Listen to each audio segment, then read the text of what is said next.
Kaixo, nere super txiki maiteak, zer moduz gaude, zuen super sekretua lantzen talatzen, superbotereak entrenatzen espero dut baietz. Gaurkoan baieztapenei buruz arituko gara, baino baieztapena bakarrik ez da nahikoa guk nahi dugun aldaketa sortzeko. Esatea eta idaztearekin ez da nahikoa. Beste faktore batzuk ditugu hor, aldaketa sortzeko eta nahi duguna lortzeko. Gelditu hemen eta ikusiko duzu. Aurrera superfamilia eta supertxikiak.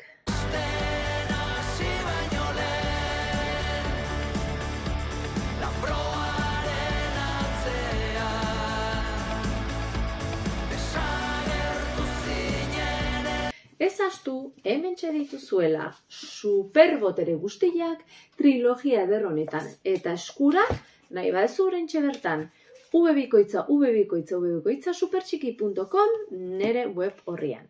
Oraingoan, lehenengo liburuari dagokion informazioa esplikatuko dizuet.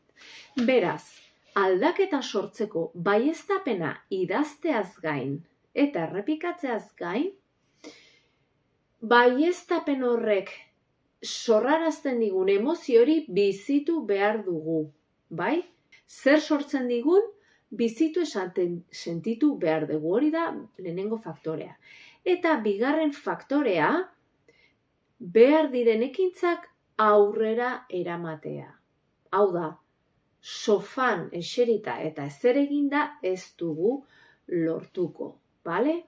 Demagun, futbolari trebea izan nahi duzula edo idazten duzula, gero eta trebeagoa naiz futbolean, baina gero eserita gelditzen zea edo lagunekin gelditzen zea txutxea jatea edo dena delakoa egitea eta etzea entrenamenduta joaten, nekez lortuko duzu hori, ezta? Baieztapena idazteaz gain, egunero sentimendu hori, ilusio hori sentitu behar dugu eta ekintza horretara bideratu, horrela ohitura bilakatzen da eta horrela sentitzen gea. Ilusioz hori lortuta bezala edukiko bagenu. Bai? Hau hobeto ulertzeko. Ipuin kondaira berezi bat kontatuko dizuet. Oso ezaguna da, seguraski ezagutuko duzu, baino badaezpada kontatuko dizut. Bazeuden behin aita eta seme bat zirkora joateko asmoa zutela. Bere herrian emanaldi batzuk zeuden eta emanaldira sartu baino lehen usten zieten basapiztiak begiratzen haien kaioletan eta bar. Eta ikusi zituzten jirafak, tigreak, lehoiak eta bar. Baino semeai atentzio eman zion animali batek eta esan zion aitari. Aita, begira hor dagoen elefantea. Esola txiki bati lotuta dago, ez dago kaiola batean sartuta, eta ez du ihes egiten. Aita ere harrituta gelditu zen, eta ez zitzaileri galdetzea pentsatu zuten.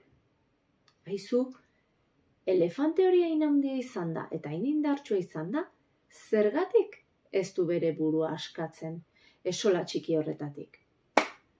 Zorionak bikote, hausnarketa ederra egin dezute, esan zien, ez zitzaileak. Elefante hau txiki-txikitatik gatibu egonda, eta beraz, ez daki askatasuna zer den, txiki-txikitatik esola txiki honi lotuta onda. Eta txikia zanean etzekan indarrik, eta tira egontzan egunetik egunera, kriston esfortzuakin, lortzen etzunez, azkenean, erabakizun ez gehiago saiatzea eta hor preso geratzea. Beraz, ze gertatu zaio gure elefanteari? Bere haurtzaroan hartu zituen sinismen horiek preso daukatela. Sinistuzun ezintzula. Inoiz gehiago esola hori erauzi. Eta hortxe zeon, ihes egin zezaken edozein momentuan bere gorputza orain asko indartsua zelako, ja etzan elefante txiki hura, baino preso zeukan bere buruak, bere mentalidadeak. Pentsatzezulako ezingo zula ihes egin. Orduan aita eta semia hortxe ontzien eztabaidan eta aitak esan zion ikusten duzu zein ikasgaia importantea dana hau. Gu ez gea berdinak duela 2 urte, 5 urte eta orain. Asko sobeak gea, garatuagoak, inoiz ez gea gelditu behar txikitako sinesmenen esklabu. Beraz, oztopatzen dizkigu. Sinismen mugatzaile oro kendu egin behar ditugu eta barne lanean jardun eta indartsu sentituko gea eta erabili bestelako sinismenak. Aldaketa posible da, zu prest bazaude. Jarri azu hemen azpian, prestitza, prest bazaude. Txikiak eta handiak, aurrera super txikiak eta super familia.